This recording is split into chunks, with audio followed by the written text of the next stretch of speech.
to a reading through the Book of Mormon. I'm Trent Nielson, and I'll be reading today. We are in 1 Nephi, chapter 4. It should be exciting, and I'm glad to continue this. So we're going to go ahead and get started. And we're reading again in the Book of Mormon, another testament of Jesus Christ, in 1 Nephi, chapter 4. Nephi slays Laban at the Lord's command, and then secures the plates of brass by stratagem.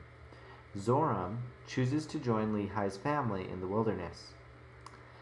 And it came to pass that I spake unto my brethren, saying, Let us go again unto Jerusalem, and let us be faithful in keeping the commandments of the Lord. For behold, he is mightier than all the earth. Then why not mightier than Laban and his 50, yea, or even than his tens of thousands? Therefore let us go up, let us be strong like unto Moses.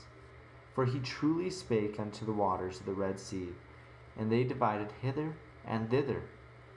And our fathers came through out of captivity on dry ground. And the armies of Pharaoh did follow and were drowned in the waters of the Red Sea.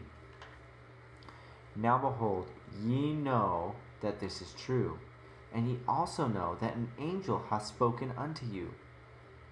Wherefore can ye doubt? Let us go up. The Lord is able to deliver us, even as our fathers, and to destroy Laban, even as the Egyptians. Now, when I had spoken these words, they were yet wroth, and did still continue to murmur. Nevertheless, they did follow me up until we came without the walls of Jerusalem. And it was by night, and I caused that they should hide themselves without the walls. And after they had hid themselves, I, Nephi, crept into the city and went forth towards the house of Laban. And I was led by the Spirit, not knowing beforehand the things which I should do. Nevertheless I went forth, and as I came near unto the house of Laban, I beheld a man, and he had fallen to the earth before me, for he was drunken with wine. And when I came to him, I found that it was Laban. And I beheld his sword, and I drew it forth from the sheath thereof, and the hilt thereof was of pure gold, and the workmanship thereof was exceedingly fine. And I saw that the blade thereof was of the most precious steel. And it came to pass that I was constrained by the Spirit that I should kill Laban.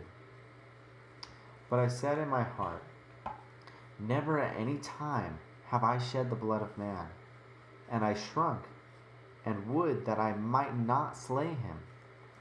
And the Spirit said unto me again, Behold, the Lord hath delivered him into thy hands.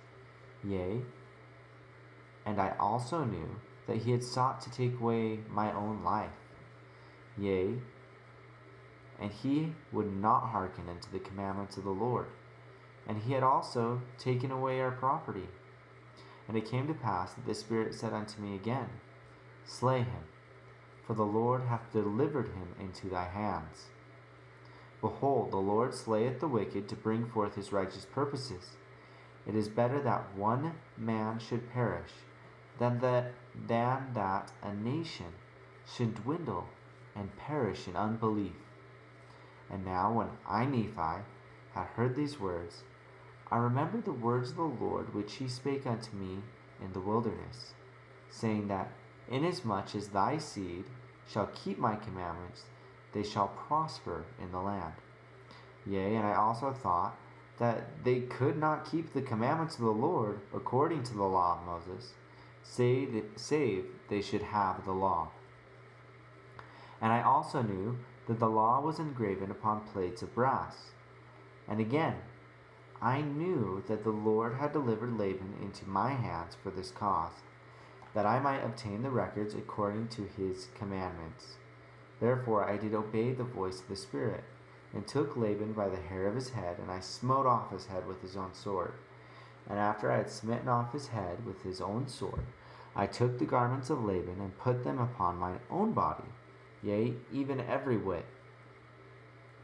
And I did gird on his armor about my loins, And after I had done this, I went forth unto the treasury of Laban. And as I went forth towards the treasury of Laban, behold, I saw the servant of Laban, who had the keys of the treasury. And I commanded him in the voice of Laban, that he should go with me into the treasury. And he supposed me to be his master Laban, for he beheld the garments and also the sword girded about my loins. And he spake unto me concerning the elders of the Jews, he knowing that his master Laban had been out by night among them. And I spake unto him as if it had been Laban. And I also spake unto him that I should carry the engravings which were upon the plates of brass to my elder brethren, who were without the walls. And I also bade him that he should follow me. And he, supposing that I spake of the brethren of the church, and that I truly was Laban, whom I had slain, wherefore he did follow me. And he spake unto me many times concerning the elders of the Jews. And as I went forth unto my brethren, who were without the walls. And it came to pass that when Laman saw me, he was exceedingly frightened, and also Lemuel and Sam. And they fled before my presence, for they supposed it was Laban, and that he had slain me, and had sought to take away their lives also. And it came to pass that I called after them, and they did hear me, wherefore they did cease to flee from my presence. And it came to pass that when the servant of Laban beheld my brethren, he began to tremble, and was about to flee before me, and return to the city of Jerusalem. And now I, Nephi, being a man large in stature, and also having received much strength of the Lord, therefore I did seize upon the servant of Laban, and held him that he should not flee. And it came to pass that I spake unto him, that if he would hearken unto my words, that as the Lord liveth, and as I live, even so that if he would hearken unto my words, we would spare his life.